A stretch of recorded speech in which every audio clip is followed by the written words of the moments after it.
At it again, abusing governmental power and continuing to violate the due process rights of, you guessed it, Abrego Garcia. Let's talk about that, because justice matters.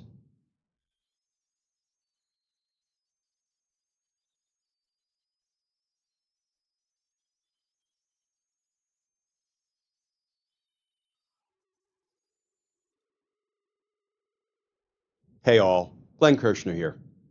So friends, you may recall that on Friday, Abrego Garcia walked out of a Tennessee prison where he was being held on some trumped-up criminal charges in Tennessee, and he was released.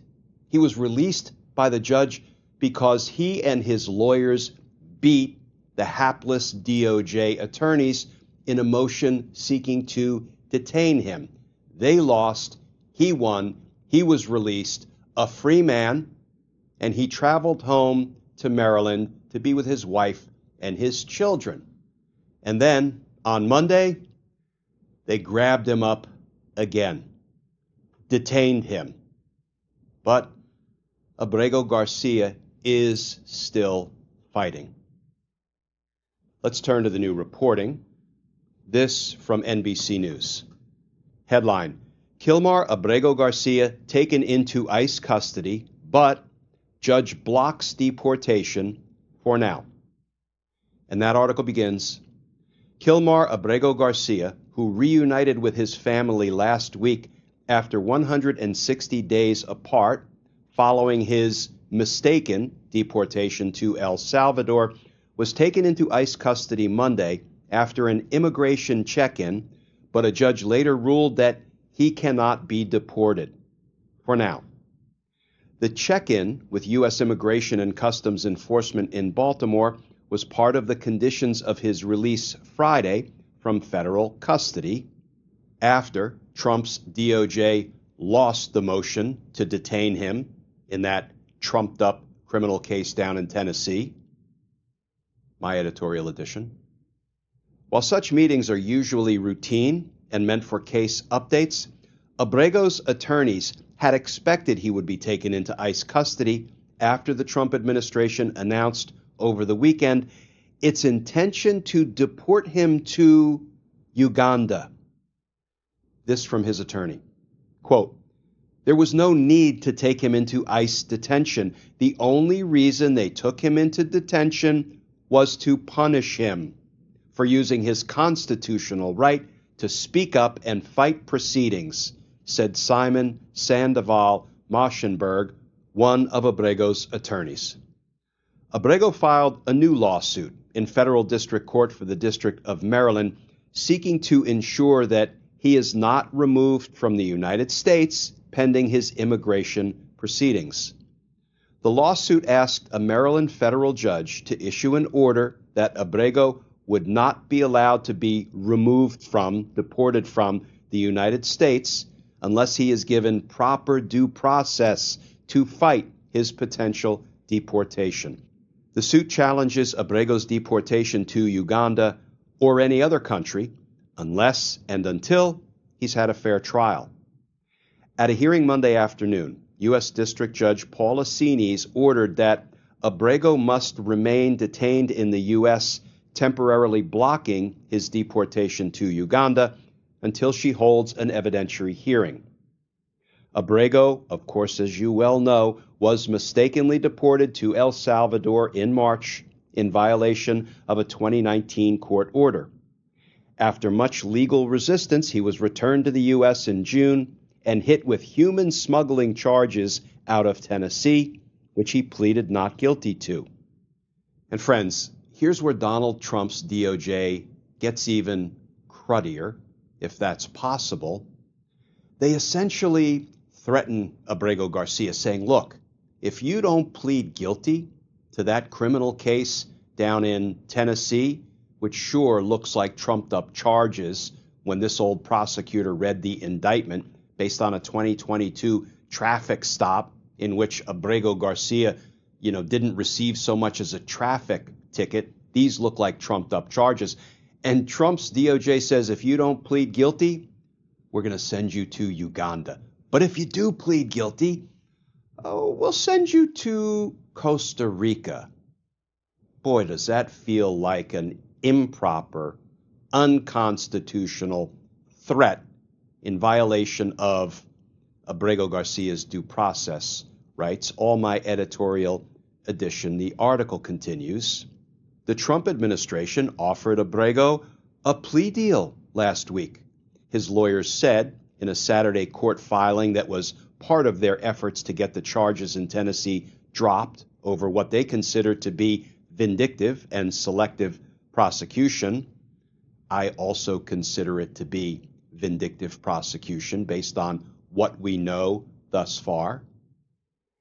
If he, Abrego Garcia, pleads guilty to the federal charges out of Tennessee and serves time, he can be deported to Costa Rica.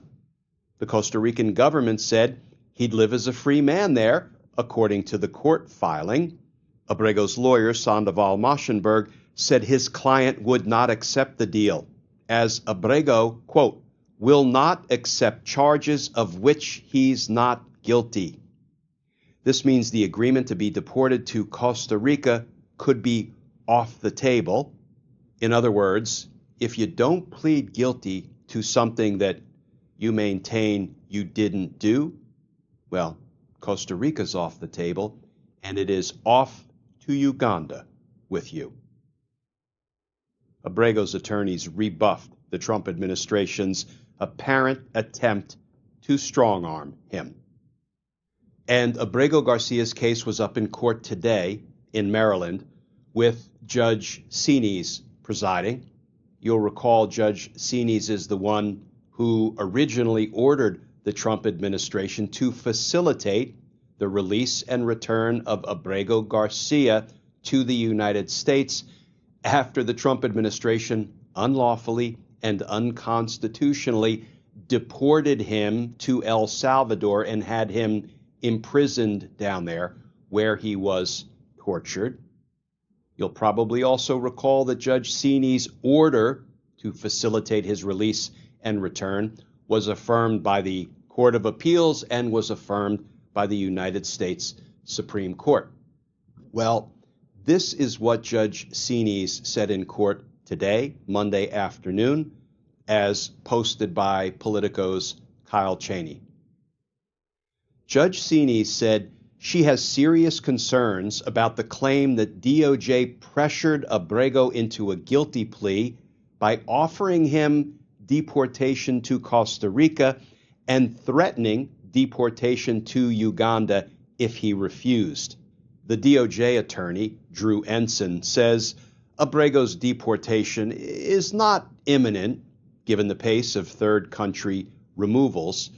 Judge Sines emphasizes to the DOJ lawyer, Ensign, your clients are absolutely forbidden at this juncture to remove Mr. Abrego Garcia from the continental United States.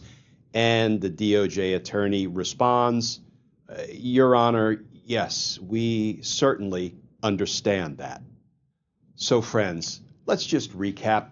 Donald Trump's dirty DOJ lawyers tell Abrego Garcia, plead guilty to something you didn't do, and we'll send you to Costa Rica. But defy us? Refuse to plead guilty? Demand a trial, as is your constitutional right? Then we are going to ship you off to Uganda. And friends, just for kicks, let's look at the U.S. State Department's travel advisory for Uganda. Reconsider travel to Uganda due to crime, terrorism, and laws targeting persons on the basis of sexual orientation. Exercise increased caution due to potential security risks and the unpredictable nature of public demonstrations. This includes demonstrations by political groups leading up to the January to February 2026 elections. There remains a threat of terrorist attacks in Uganda. The good news, friends, it looks like Judge Sines will have a little something to say about DOJ's strong-arm tactics. Because justice matters. Friends, as always, please stay safe. Please stay tuned. And I look forward to talking with you all again tomorrow.